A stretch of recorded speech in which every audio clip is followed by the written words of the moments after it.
Welcome back. Today we're going to talk about industrial organizational psychology, or as it's known in the wild, why your office is designed like a hamster maze and no one ever refills the coffee. What is IO psychology? It's where psychology meets business casual. It's the study of human behavior at work, also known as how to get humans to stop rage quitting, be less stressed, and maybe even enjoy their job. So yes, it's therapy for your workplace minus the couch. And yes, someone literally has a PhD in making your job better. Imagine an office therapist, but instead of analyzing your dreams, they analyze your desk layout and tell HR that Becky's leadership style is hostile, passive aggressive. They work in hiring and selection. Who actually reads those resumes? Training and development, because no one was born knowing how to use Slack correctly. Motivation and job satisfaction. Insert pizza, remove existential dread. Leadership coaching, helping bosses go from Napoleon complex to inspiring visionaries. And human factors, designing systems and spaces where you can type, click, and sit without filing a workers' comp claim. A human factors psychologist studies tools to optimize workers' productivity, safety, and health.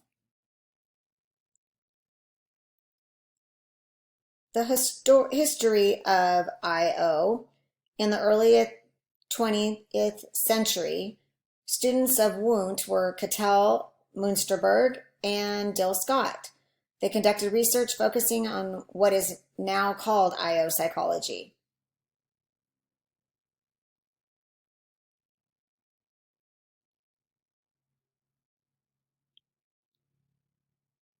Elton Mayo is the man behind the Hawthorne effect, office morale, and the strange phenomenon where productivity magically increases when someone's watching you. He was an Australian psychologist and Harvard Business School professor, active in the early 20th century, considered the father of the human relations movement, also kind of the granddaddy of, hey, maybe treat workers like people.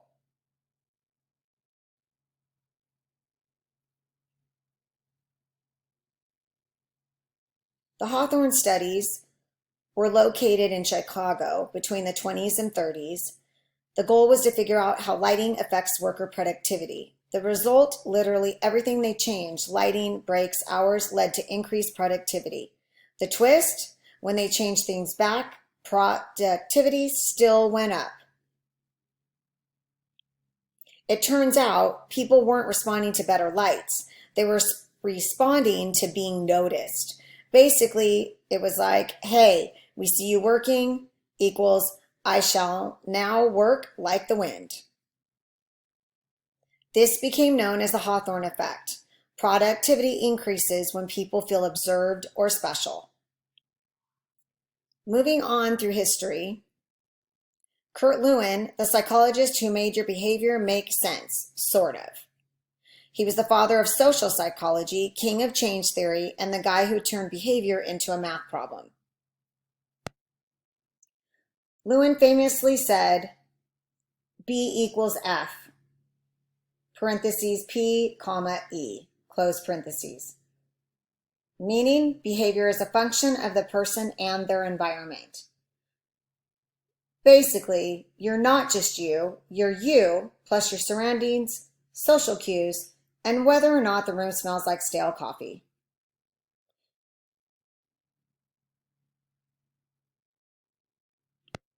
Be Lewin turned psychology into a science of interaction, not isolation. Before Lewin, people just blamed your personality for everything. Lewin said, nope, it's you and the situation, together, in awkward harmony. So the next time you find yourself acting differently depending on who you're around, remember it's not just you, it's you in context, and maybe also the lightning. Frederick Winslow Taylor was the man who made the phrase, you're not working fast enough, sound scientific. He's the guy who looked at your job and said, you know what this needs? A stopwatch and absolutely zero fun. He was a mechanical engineer turned management theorist who basically invented micromanagement before it was cool. He's the father of scientific management, or as it's known in modern times, why am I being asked to do this in exactly 5.2 minutes?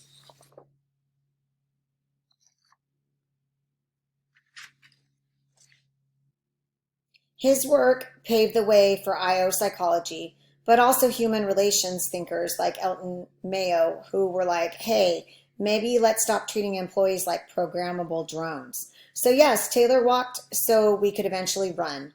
Once someone checked our stride length for maximum efficiency. So, next time your job gives you a standard operating procedure that's 18 pages long and says, do not deviate or perish, just tip your imaginary time tracking cap to Frederick Taylor. He didn't just watch you work, he engineered your soul right out of it.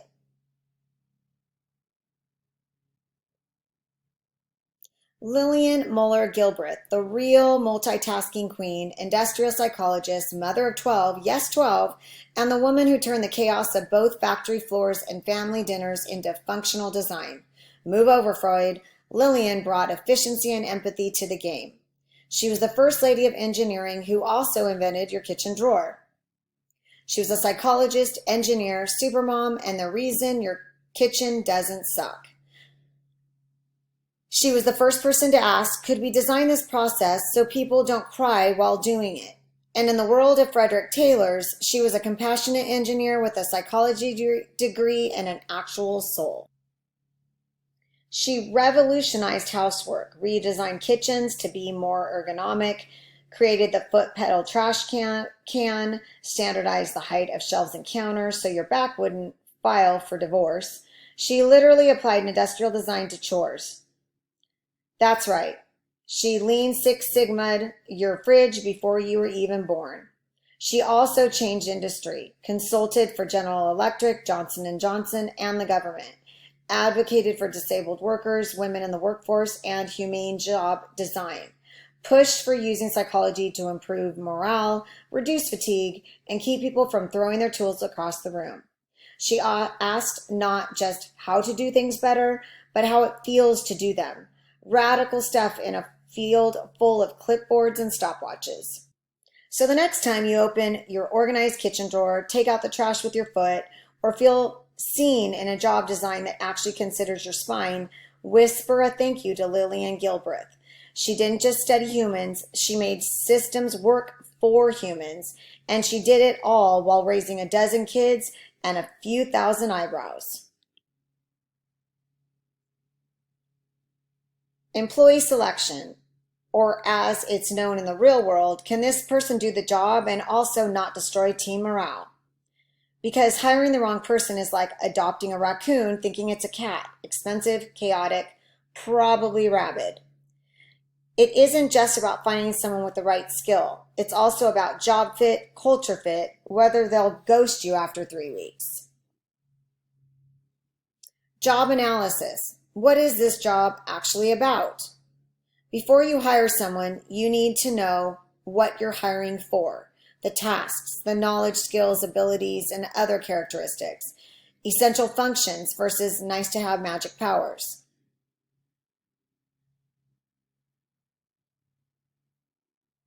Interviews, unstructured equals tell me about yourself, a random chat session pretending to be science. Structured is everyone gets the same questions, predicts performance way better, also keeps your hiring process from becoming a reality TV show.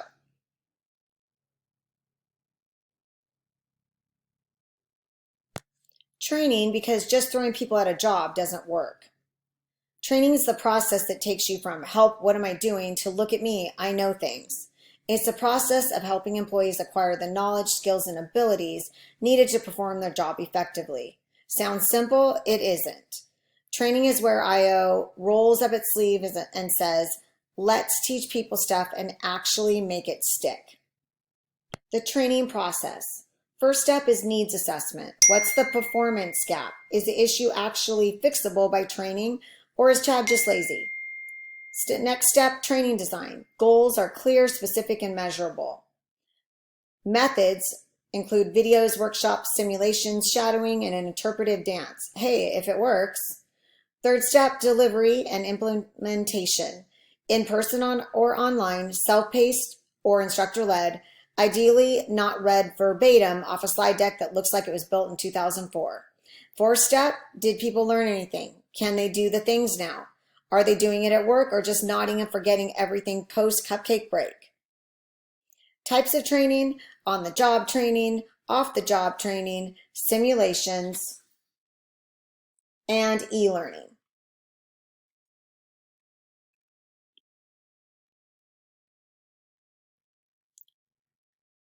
To make training stick, you need to use active learning, games, discussions, real scenarios, make it relevant, contextual examples, beat corporate cliches, chunk information because people's brains are not bottomless content pits, and reinforce with follow-up. Don't just drop knowledge and run.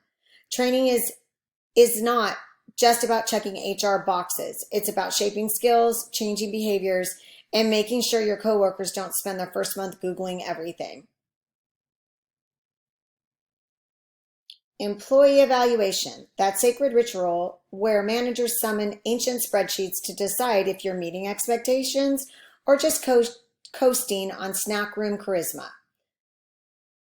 Employee evaluations are also known as feedback season or the Hunger Games edition.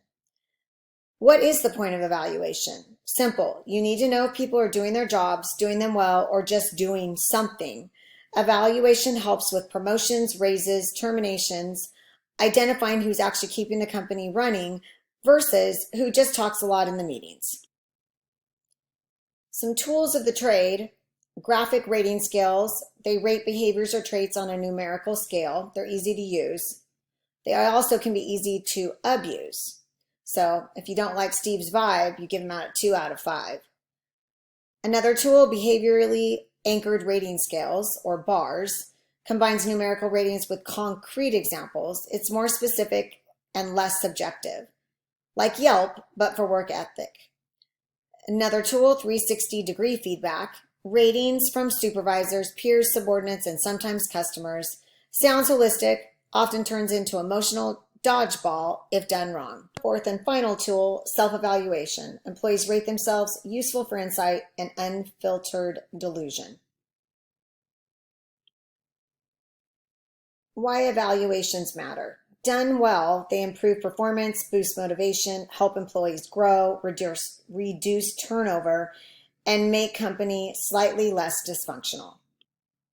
So remember, evaluations aren't just about grading people, they're about guiding them. Unless your company still uses paper forms with bubbles to fill in that case, good luck.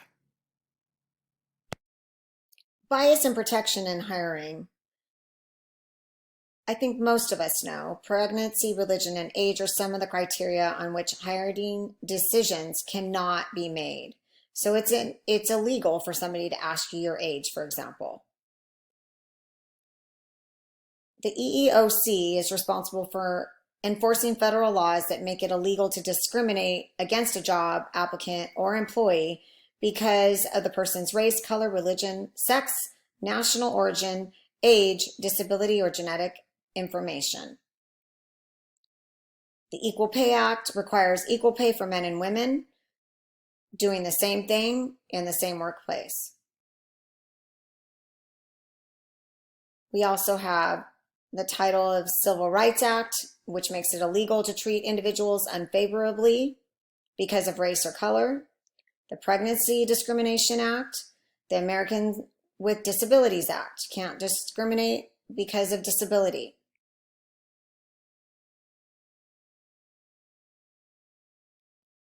Job satisfaction, the holy grail of work-life happiness and HR performance reviews everywhere. It's the emotional response you have towards a job. Not just do you like what you do, but also do you feel valued? Are you respected? Is the coffee machine operational and trustworthy? In other words, it's a psychological cocktail of work tasks, work environment, boss energy, coworker drama level, and the sacred question, can I wear sweatpants on Friday? Predictors of job satisfaction: pay. It matters a lot, but only to a point. After basic needs are covered, How you're treated starts to matter more than how you're paid. Work itself. Are the tasks meaningful? Do you feel competent? Are you doing spreadsheet Sudoku while your brain atrophies? Coworkers. Can't pick your family, can't always pick your colleagues either, but their presence or absence makes or breaks job joy. Supervisor quality. Is your manager a mentor or the reason you cry in the car before work? Opportunities for growth. People want to grow, not rot, unless they're orchids, and even orchids deserve promotions. Why does job satisfaction matter? Because dissatisfied employees don't stay, don't try, don't care, or stop tweeting cryptic complaints at 2 a.m. Job satisfaction is the psychological version of really good cup of coffee. It doesn't solve everything, but it makes getting through the day way easier. So go out there, find the meaning, claim the snacks, and remember, if your job makes you question your life choices daily, maybe it's not you. Job stress, the reason you grind your teeth at night, rage type emails you never send, and consider moving to a remote alpaca farm by Thursday. It's also known as I've had 3 coffees and I'm still not okay. It's the physical and emotional response to demands that don't quite match your resources, time, patience, or will to live. It's what happens when the workload piles up, the deadlines shrink, your boss says circle back one more time, and suddenly your nervous system's hosting a rave you didn't RSVP to. Common sources of job stress: work overload. The classic 1 human, 5 jobs, 0 support, infinite panic. Role ambiguity. No idea what you're supposed to be doing, but you'll be blamed if it's wrong. Fun. Role conflict. You're told to take initiative, but also follow every rule to the letter. Pick a struggle, Karen. Poor management. A boss who leads like a caffeinated tornado will spike your cortisol real quick. Toxic coworkers. You know the one. If you don't, congratulations. It might be you. Lack of control. Micromanagement. Because nothing says trust like being told how to breathe. As you probably remember, stress can cause anxiety, depression, cardiovascular problems, sleep disturbances, hair loss, rage, and haunting dreams about email. Chronic job stress is like aging, but faster and more annoying. Job stress isn't just part of the gig, it's a sign that something's off. Whether it's the job, the system, or the fact that Karen just scheduled a 7 a.m. meeting titled Quick Sync. Take care of your mind. Your inbox can wait.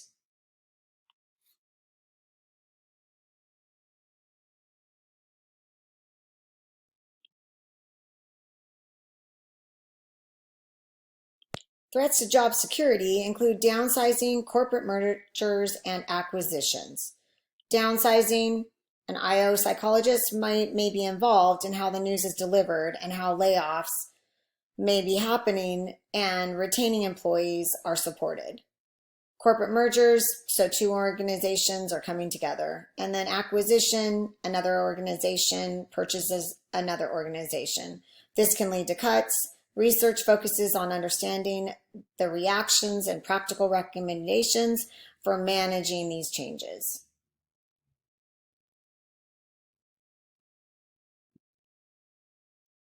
Lack of work-life balance is if your job eats into your nights, weekends, and bathroom breaks. Congrats, you're not employed, you're imprisoned.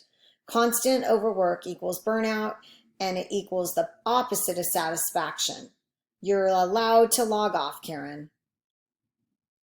Work-family balance is the daily juggling act of being a stellar employee and an emotionally available human. It's the ability to meet the demands of both work and home life without feeling like you're disappointing everyone, including your dog. It's not about achieving perfect harmony, it's about managing the chaos with minimal smoke damage. There are 2 main types. Work-family conflict is, sorry I can't make dinner, I have to finish a slide deck no one's going to read. Family work conflict is, sorry I'm late to the meeting, my toddler reenacted the apocalypse in the kitchen. This clash can lead to burnout, decreased job satisfaction, poor mental health, and a sudden urge to throw your phone into the sea. Green House and Boutel 1985 model of work-family conflict said because your inability to be in two places at once, turns out it's science. They propose that work-family conflict happens when demands from work and family roles are incompatible. Translation: you can't attend your kid's recital and be on a Zoom explaining Q4 revenue drops at the same time. They outline 3 types of conflict that ruin your vibes across domains. The time-based conflict, there are only 24 hours in a day and 26 hours of obligation, when the time required by one role prevents you from fulfilling the other. Example, your work meeting overlaps with your anniversary dinner and suddenly you're single. The second, strain-based conflict. Even if you're physically present, your brain is still at work and possibly on fire. Stress and fatigue from one domain spill over into the other. Example, after a grueling day, you snap at your partner because your inbox emotionally mugged you. The third, behavior-based conflict. Different roles, different rules. Same confused human. Incompatible behaviors are expected in different roles. Example, you're assertive at work, but your kid doesn't appreciate being told to circle back by the EOD. Ways to decrease work-family conflict is having support in the home and also workplace support. And then the more recent option of telecommuting. So next time you feel guilty for failing at both work and family simultaneously, remember, you're not a mess. You're just living in Greenhouse and Butel's reality show circa 1985.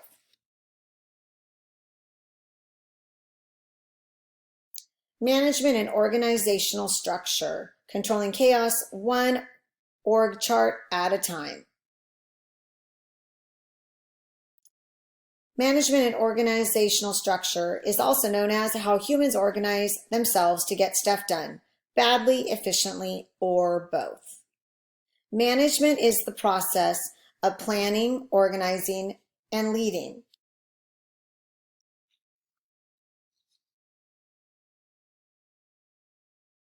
And controlling. It's basically glorified babysitting with KPIs. Organizational structure is the skeleton of the organization. It tells us who answers to whom and where accountability goes to die. Who was Donald Douglas McGregor? An American management professor in the mid-20th century, thought human motivation at work was deeply misunderstood, dropped a mic in 1960 with his book, The Human Side of Enterprise, and corporate America has been nervously sweating ever since. He proposed that management style is based on assumptions leaders make about their employees. Theory X, everyone's lazy unless watched. It assumes workers are naturally lazy, dislike work, need constant direction, and only respond to punishment and control. Think micromanaging, no autonomy, dislike work, need constant direction, only respond to punishment and control. Think micromanaging, no autonomy, you're lucky to have a job energy.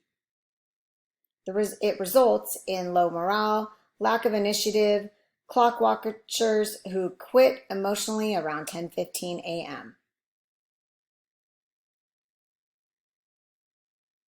Theory Y, people actually want to work. Weird, right? It assumes that workers are internally motivated, capable of self-direction, creative problem solvers, invested when given purpose and autonomy. Think flexibility, trust, empowerment. What do you think would work best here? Instead of, here's 17 steps to not screw up. It results in innovation, loyalty, people actually liking their jobs, which is apparently still legal in most countries.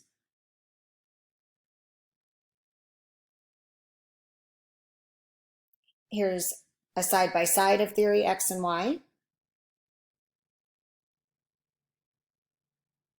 McGregor didn't just give us management theories, he gave us a mirror. Whether you're the boss, the worker, or the unpaid intern doing 3 people's jobs, Is your workplace run on trust or fear of being CC'd in email?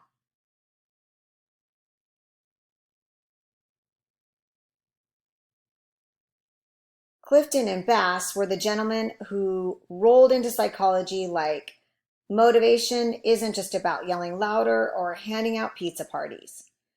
If McGregor gave us theory X and Y, these two said, cool, now let's actually inspire people.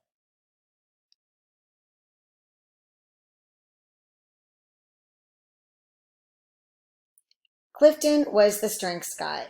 He was the father of strength-based psychology. His motto, let's stop fixing weakness and start building on what people are actually good at. His big ideas were everyone has natural talents. He said focus on developing strengths, not patching every flaw. This isn't fluff, it's rooted in Gallup's research on workplace performance. He created the Clifton Strengths Assessment. You identify your top talents, you stop pretending you're going to become detail-oriented, and instead, you get really good at what you already do well. Application, hiring, leadership, team dynamics. Literally any job where people are not robots. Bass was also known as the guy who took leadership theory and set it on fire, in a good way. He expanded McGregor Burns' ideas of transformational leadership and said great leaders don't just manage, they inspire. He had 4 components of transformational leadership. Idealized influence, lead by example. I want to be like them. Inspirational motivation, clear, exciting vision. We're going somewhere amazing. Let's go. Intellectual stimulation, encourage innovation. Try something new, break stuff, learn. And individual consideration, know your people. Hey, I see your potential, and I'll help you grow. Bass believed this style gets higher performance, more loyalty, fewer people rage quitting after meetings. Why they matter together. Clinton, build your strengths. Bass, use those strengths to lead with purpose. Together, they're the empower, then inspire combo meal of workplace psychology. Imagine a workplace where you're seen for what you do best, you're challenged to grow, and your manager doesn't quote Sun Tzu every time someone misses a deadline. Goals, teamwork, and work teams, the holy trinity of corporate buzzwords that sound inspiring until you're stuck in a team project where one person disappears and another appoints themselves emperor of the Google Doc. Goals, teamwork, and work teams, or how to make humans collaborate without spontaneous combustion. Some common types include production teams that make things, for example, sneakers or your daily misery, problem-solving teams, which are short-term fixed focus, why is morale lower than our profits, creative teams, brainstormers, designers, idea flingers, management teams, strategic terrifying, always in meetings, and virtual teams, which are remote workers connected by Wi-Fi and mutual resentment of time zones. Some pitfalls of teamwork, why group projects fail, include social loafing, someone definitely doing the bare minimum, groupthink, dominators, Chad who talks over everyone and calls it leadership, and lack of clarity. Wait, what were we supposed to be doing? Team halo effect is when teams are given credit for their success, but the individuals within that team are blamed for team failures. So the next time your boss tells you teamwork makes the dream work, remember, it only works when the goals are clear, the team isn't a group therapy session, and Chad actually does his part.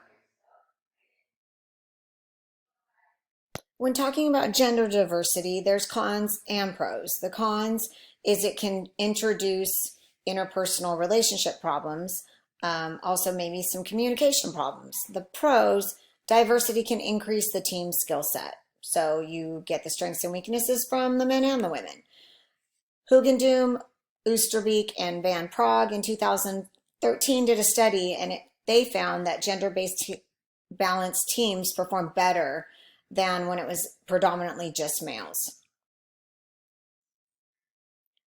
Virtual Teams examines how groups of geographically disparational people brought together using digital communications technology function. So Zoom, for example, or FaceTime. Organizational culture, also known as the unspoken dress code of behavior that decides if you survive or spiritually implode. So what is organizational culture? It's the values, visions, hierarchies, norms, and interactions among its employees.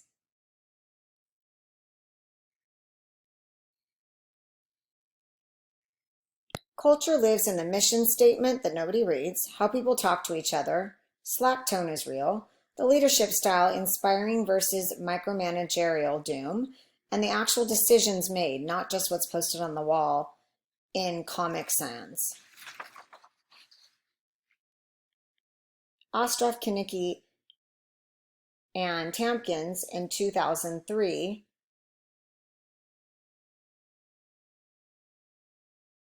decoded how organizational culture and climate shape what people actually do and think. Culture versus climate. What's the difference? Culture is deep-seated shared assumptions, values, and artifacts that explain why an organization operates as it does. Climate is the employee's collective perceptions of policies, routines, rewards, and the immediate work environment. The three layers include artifacts, which are visible signs, office layout, rituals, dress codes, espouse values, stated principles, the mission statement and slogans, and the basic assumptions, the deepest taken for granted beliefs. Ostroff et al. Highlight that while artifacts are perceptible, true culture resides deeper, the values and assumptions which shape employees' behavior. Bottom line takeaway, culture and climate equals two sides of the same coin, but very different layers. To actually change an organization, you must align tangible practices, which is the climate, with deeper values and assumptions, which is the culture. Measuring both and ensuring they reinforce each other leads to better performances, engagement, and adaptability. So next time leadership says we're changing the culture without touching policies or daily practices, someone's missing half the puzzle. And vice versa. Culture and climate aren't optional. They're the twin engines of organizational life. Sexual harassment is not just a policy line item, but a critical issue in workplace safety, power dynamics, and human dignity. Legally and psychologically, it refers to unwelcome sexual advances, requests for sexual favors, or other verbal or physical conduct of a sexual nature that affects someone's employment, unreasonably interferes with their work performance, and creates an intimidating, hostile, or offensive work environment. This isn't about harmless flirting. This is about power, control, and violation of boundaries. Types of sexual harassment. Quid pro quo. Sleep with me and you get the promotion. This is harassment with a price tag. Do this or else. Hostile work environment is a pattern of unwanted behavior that makes the workplace feel unsafe or degrading. It includes crude jokes, inappropriate touching, sharing explicit materials, comments about appearance, even compliments that have threatening undertones. If you wouldn't say it to grandma in front of a lawyer, don't say it at work. Recognizing it isn't always obvious. Victims may blame themselves, downplay the experience, fear retaliation, or think it's just the way things are here, which is a symptom of toxic culture, not tolerance. And let's be clear, harassment is about impact, not intent. Even if they were just joking, if someone feels unsafe, it's not okay. The organizational response or lack thereof. The psychology of bystander silence, power balance, and fear reporting means this gets swept under the rug, often for years. Companies should have clear enforced policies, train all employees, offer safe reporting channels, and take swift, visible, and just action. If your harassment training feels like a joke, your culture might be one too. Sexual harassment doesn't belong in your workplace, your school, or your industry. If you see it, speak it. If it happens to you, it's not your fault. And if you're in a position of power, it's not enough to not harass. You need to create environments where this behavior doesn't get oxygen. Workplace violence is a topic that's uncomfortable, real, and way more common than any of us would like to admit.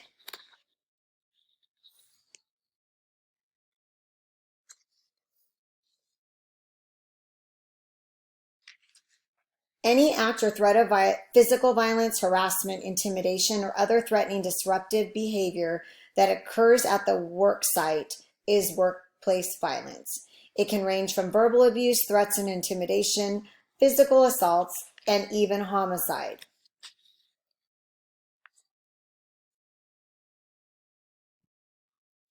Greenberg and Barling in 1999 found that history of aggression and amount of alcohol consumed affected the accurate predictors of violence against a coworker.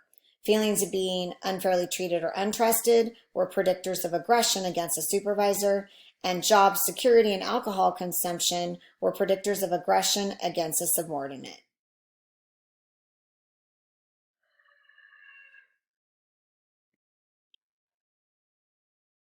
IO psychologists, also known as the workplace's unofficial therapists, push for risk assessments, clear anti-violence policies, employee assistance programs, training for managers in de-escalation, and encouraging a reporting culture.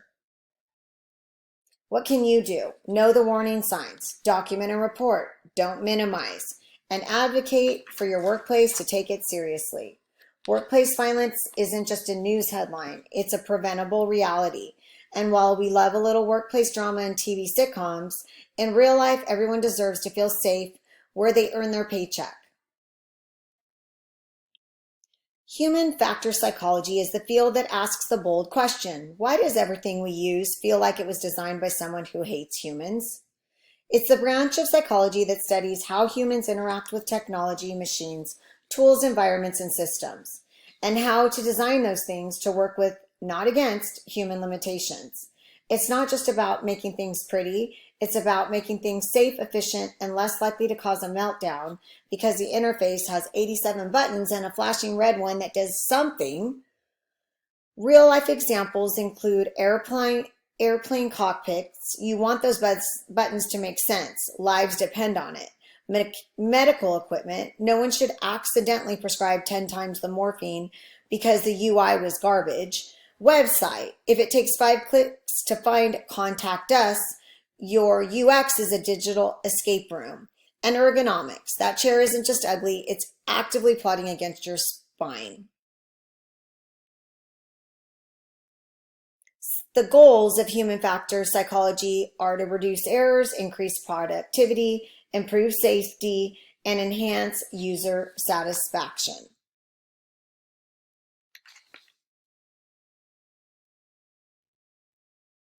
Careers in human factors include designing safer medical tech, optimizing automated dashboards, creative user-friendly apps, preventing work injuries, or just improving the microwave interface so you don't cook your hand.